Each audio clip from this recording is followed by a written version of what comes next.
नमस्कार दोस्तों, आप सभी का स्वागत है आरएम लॉ एंड पॉलिटी में। आज के लेक्चर में हम पॉलिटी का एक बहुत ही इम्पोर्टेंट कॉन्सेप्ट समझेंगे, सेपरेशन ऑफ पावर्स।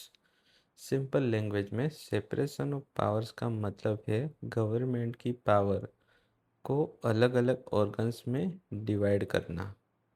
ऐसा इसलिए किया जाता है ताकि कोई एक ऑर्गन या कोई एक व्यक्ति बहुत ज़्यादा पावरफुल न बन जाए। आज के लेक्चर में हम कुछ इम्पोर्टेंट बातें समझेंगे। सबसे पहले समझेंगे कि सेपरेशन ऑफ पावर्स का मीनिंग क्या है। फिर गवर्नमेंट के तीन ऑर्गन्स लेजिस्लेचर, एग्जीक्यूटिव और जुडिशरी को समझेंगे। इसके बाद मोंटेस्क्यू का कॉन्सेप्ट, एडवांटेजेस और इंडिया में इसका प्रैक्टिकल फॉर्म देखेंगे। यह टॉपिक एग्ज़ाम के लिए बहुत इम्पोर्टेंट है और डेमोक्रेसी को समझने के लिए भी ज़रूरी है। सेपरेशन ऑफ पावर्स का सिंपल मीनिंग है पावर को डिवाइड करना। गवर्नमेंट की सारी पावर एक ही जगह पर नहीं होनी चाहिए। अगर लॉ बनाने की पावर, लॉ लागू करने की पावर और जस्टिस देने की पावर एक ही व्यक्ति या संस्था के पास आ जाए तो मिसयूज़ की पॉसिबिलिटी बढ़ जाती है। इसीलिए डेमोक्रेसी में पावर को अलग अलग ऑर्गन्स में बांटा जाता है। गवर्नमेंट के तीन मेन ऑर्गन्स होते हैं। पहला लेजिस्लेचर। लेजिस्लेचर का काम है कानून बनाना। दूसरा एग्जीक्यूटिव। एग्जीक्यूटिव का काम है कानून को लागू करना। तीसरा जुडिशरी। जुडिशरी का काम है कानून की इंटरप्रिटेशन करना और जस्टिस देना। इन तीनों ऑर्गन्स का रोल अलग अलग है लेकिन गोल एक ही है, कॉन्स्टिट्यूशन के अनुसार गवर्नेंस चलाना। अब सवाल आता है कि पावर को अलग अलग करने की ज़रूरत क्यों पड़ी। क्योंकि अगर सारी पावर एक ही व्यक्ति या इंस्टीट्यूशन के पास होती तो अनफेयरनेस और डिक्टेटरशिप की पॉसिबिलिटी बढ़ सकती है।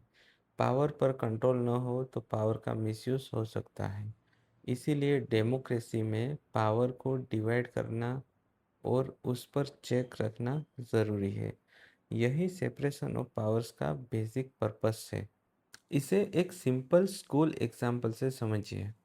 मान लीजिए एक स्कूल में एक ही व्यक्ति प्रिंसिपल भी है, टीचर भी है, एग्ज़ाम पेपर भी वही बनाता है, आंसर शीट भी वही चेक करता है और पनिशमेंट भी वही देता है। अब अगर सारी पावर एक ही व्यक्ति के पास होती तो अनफेयरनेस की पॉसिबिलिटी बढ़ जाएगी। इसी तरह देश में भी अगर सारी पावर एक ही जगह जमा हो जाए तो सिटीजन्स की लिबर्टी खतरे में पड़ सकती है। अगर किसी देश में लॉ बनाने की पावर, लॉ लागू करने की पावर और जस्टिस देने की पावर तीनों एक ही व्यक्ति या संस्था के पास आ जाए तो सिटीजन कमज़ोर हो जाता है। क्योंकि फिर वही अथॉरिटी रूल बनाएगी, वही उसे लागू करेगी और वही डिस्प्यूट में फाइनल डिसीजन भी देगी। ऐसे सिस्टम में फेयरनेस कम हो सकती है। इसीलिए सिटीजन्स की लिबर्टी को प्रोटेक्ट करने के लिए पावर का डिवीज़न ज़रूरी है। सेपरेशन ऑफ पावर्स का कॉन्सेप्ट मोंटेस्क्यू से जुड़ा है। मोंटेस्क्यू ने कहा था कि पावर को पावर से ही चेक किया जाना चाहिए।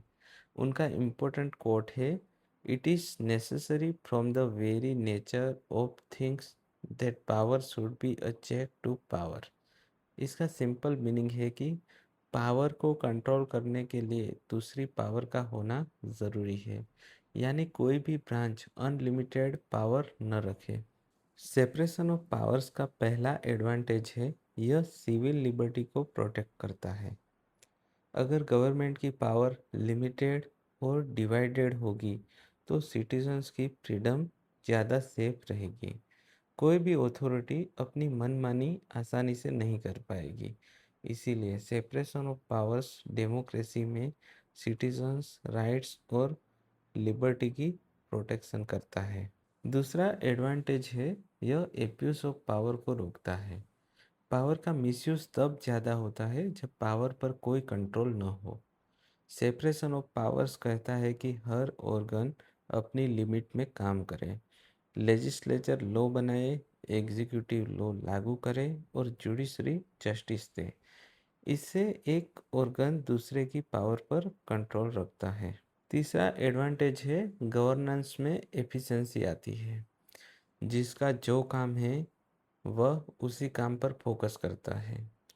लेजिस्लेचर लॉ मेकिंग पर फोकस करती है, एग्जीक्यूटिव एडमिनिस्ट्रेशन और इम्प्लीमेंटेशन पर फोकस करती है, जुडिशरी लीगल इंटरप्रिटेशन और जस्टिस पर फोकस करती है। जब काम डिवाइड होता है तो सिस्टम ज़्यादा ऑर्गेनाइज्ड और इफ़ेक्टिव बनता है। चौथा एडवांटेज है स्पेशलाइजेशन। जजिस का काम जस्टिस देना है, इसीलिए जुडिशरी लॉ और इंटरप्रिटेशन में स्पेशलाइज करती है। पार्लियामेंट लॉ मेकिंग पर फोकस करती है, इसीलिए वह पब्लिक इश्यू पर डिबेट करके लॉ बनाती है। एग्जीक्यूटिव एडमिनिस्ट्रेशन चलाती है, इसीलिए वह पॉलिसी इम्प्लीमेंटेशन और गवर्नेंस पर फोकस करती है। इस तरह हर ऑर्गन अपने फील्ड में स्पेशलाइज्ड रोल निभाता है। अब एक बहुत इम्पोर्टेंट कॉन्सेप्ट है checks and balances. Check and balances का मतलब है कि गवर्नमेंट की तीनों ब्रांचेस एक दूसरे पर कॉन्स्टिट्यूशनल कंट्रोल रखती है। एग्जाम्पल के लिए लेजिस्लेचर लॉ बनाती है, लेकिन जुडिशरी चेक कर सकती है कि वह लॉ कॉन्स्टिट्यूशन के अनुसार है या नहीं।